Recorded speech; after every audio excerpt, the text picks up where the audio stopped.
Hey Joe, how you doing, baby? I'm good, thank you, mate. How are you doing? Yeah, good, bro. Good. We're just obviously cracking on. It's a bank holiday today, but we're still smashing through it, aren't we? We are, mate. We're troopers. We are. But mate, is it really a bank holiday? Is it? Oh, yeah. No is your answer. No, dude. What can we do? Nothing. Bank holiday in quarantine. They're talking about quarantine. I think I believe we might be extending it here in the UK, right, for another 3 weeks or so. Yeah, and then only a very gradual easing of the restrictions after that. Because our death rate's still really high by, well, even global standards. We're the highest in Europe. Yeah. Mad. Yeah. Mad. Not good. Not good. Crown bro. to have. Not good, but let's just park that negativity to the side. I mean, it's been another good week. We continue to say it. It's a lot happening. I think let's start off with, obviously, on Sunday. I forget that was Sunday, but we had that massive dollar pullback, didn't we? Big dollar strength because of the worries with US and China again. Yeah, we did. So towards the end of last week and at the beginning of this week, we definitely had a ramping up of that basically anti-China rhetoric from the top dogs in the US administration. So Trump, Pompeo, Vice President Mike Pence, all of those top people were just basically blaming China for the pandemic, saying they might use tariffs as punishment, all this kind of stuff. And yeah, like you say, dollar got a haven bid off of it. Risk assets didn't like it. Stocks were selling off. AUD, NZD at the start of the week, all on the back foot. Yeah, and it really looked set out. Well, it did set out to be quite a decent dollar recovery because obviously it's taken a beating the week prior, right? On as we just spoke about in our last podcast, it's very much about risk appetite. You know, the easing of lockdown measures. There's a lot of optimism in the market, which was weighing on obviously the safe haven, the dollar. So it had its right to recover somewhat. I did spot on a technical structure there was this sort of triple bottom area actually on a daily, but falling short of that now. It seemed like we broke out of the 100 mark, on Wednesday. We closed above it. Then Thursday we closed below, and it just seemed like a bit of a fake out, and perhaps maybe resuming again to the downside. What do you think? Obviously, there's quite a bit of optimism at the moment. What could prop the dollar back up right now? What could? Yeah, I don't know. It's a tough one because we were just talking about those US-China tensions, which were propping it up. But towards the end of this week, obviously they've had this phone call, and that seems to have simmered tensions down a bit. It has. So that's put the dollar under a bit of pressure. Then there's all this other stuff we were just talking about before we started the podcast. This chatter about potentially having negative rates in the US, which was weighing on dollar a little bit as well. I think here's one thing that might prop up the dollar. Go on. So far, the Fed speakers have been pushing back against that negative US interest rates chatter. So if more Fed speakers come out and say, no, we're not doing negative rates, definitely not, then we could unwind some of that weakness. Agreed. Definitely. Do you know what? That's a really good shout. So yeah, we'll keep an eye on that. The thing is, if they don't want to explore negative interest rates, a few of them have to explicitly come out now and make it clear. So clear, otherwise the markets are going to get misled, and then they'll be pretty much forced to have to do it if they don't want to.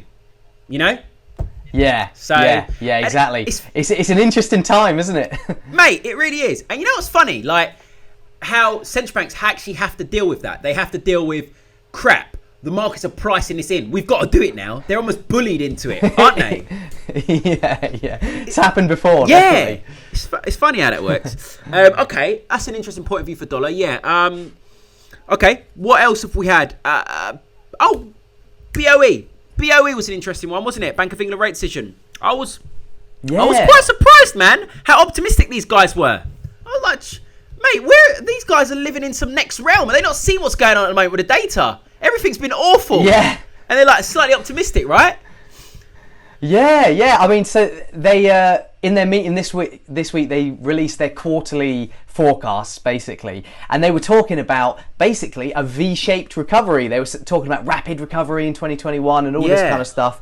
Yeah, definitely optimistic, and yeah, as with an optimistic central bank, that's kind of hawkish, isn't it?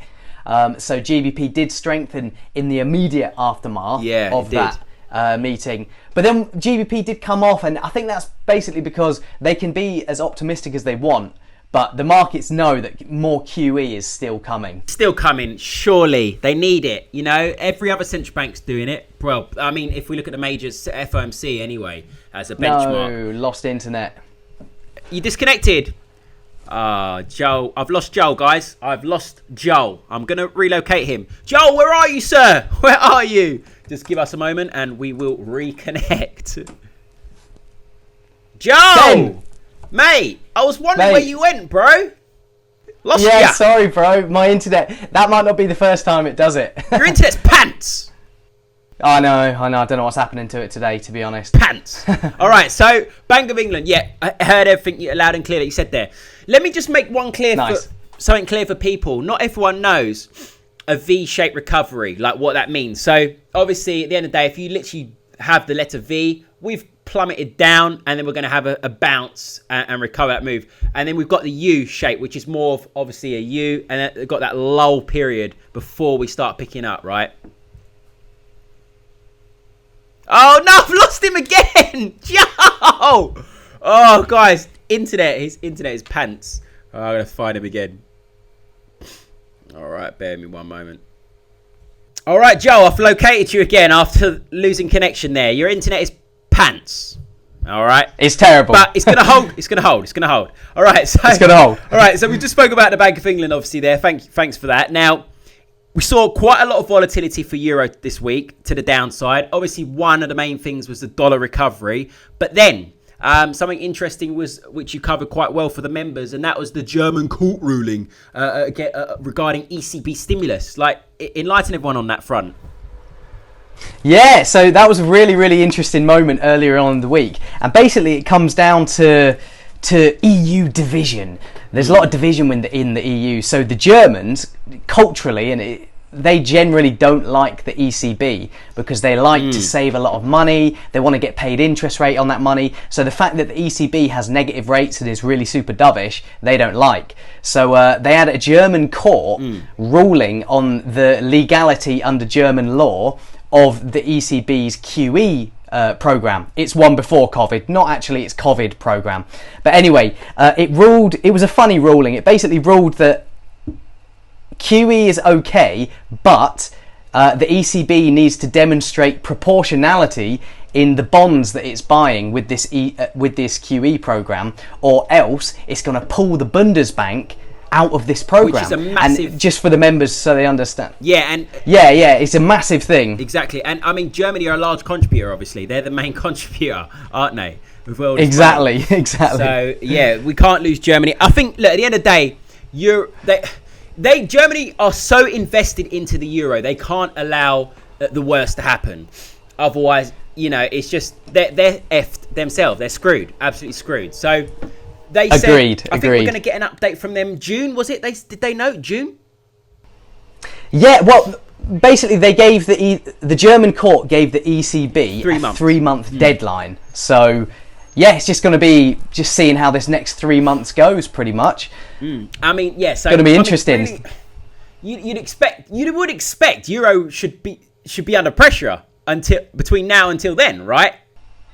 Yeah. In theory. Yeah. But there's so many factors, as I tweeted yesterday. There's so many factors, you know, that you don't want to be too long Euro because of this now, because of the ECB ruling. You don't want to be too long GBP because of Brexit risk around the corner. And you don't want to be too long dollars in case negative rates do turn out to be the case. It's just like... Yeah, exactly. You've got to really pick your trades right now. Yeah. So, did we speak about negative rates? Am I losing the plot? I think we did. Yeah, no, we spoke about dollar at the start. Yeah. Sorry. Yeah, you're right. All right, so that's pretty much it. What have we got going on next week, buddy? So next week, from a calendar perspective, is actually a lot quieter, thankfully. Hopefully we might get our first quiet week. So in terms of central banks, it's the RBNZ. Are we going to get more QE is the main question. And we could see some NZD volatility on that, which will be good. Other than that, it's just a bit of US data, so CPI, retail sales, and UK Q1 GDP should be interesting as well. But yeah, other than that, it's on the calendar a little bit more quiet. A little bit more quiet. And then I guess outside of obviously all that data, we've still got these themes to look out for. Keep an eye on these US and Chinese updates. Because, like, you know, it just Trump, I don't want to use the word, I don't want to say that he's bipolar because I shouldn't really say that, but he just switches just like that. Like a light switch, right? On and off with him. You know, 1 minute he says we could be like we're all right, but next minute, you know, China's this, China's that, and then we just see a massive change in sentiment again, which is the story of the markets right now anyway, right? Yeah. Exactly. And as long as I think there's always a risk that you badly in the polls in the US. Good point. The closer we get to that, I know. It's true. It's a good point. It'd be interesting to see. Interesting to see, yeah. No, because I don't think he's doing amazing in these polls at the moment, is he, really? no, I've seen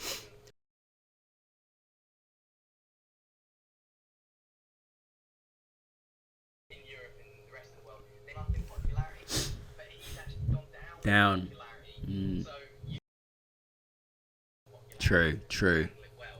all the Americans, Yeah. by the looks of it at the moment. And the thing is, look, obviously at the end of the day, we're going to speak in more detail when we get to November.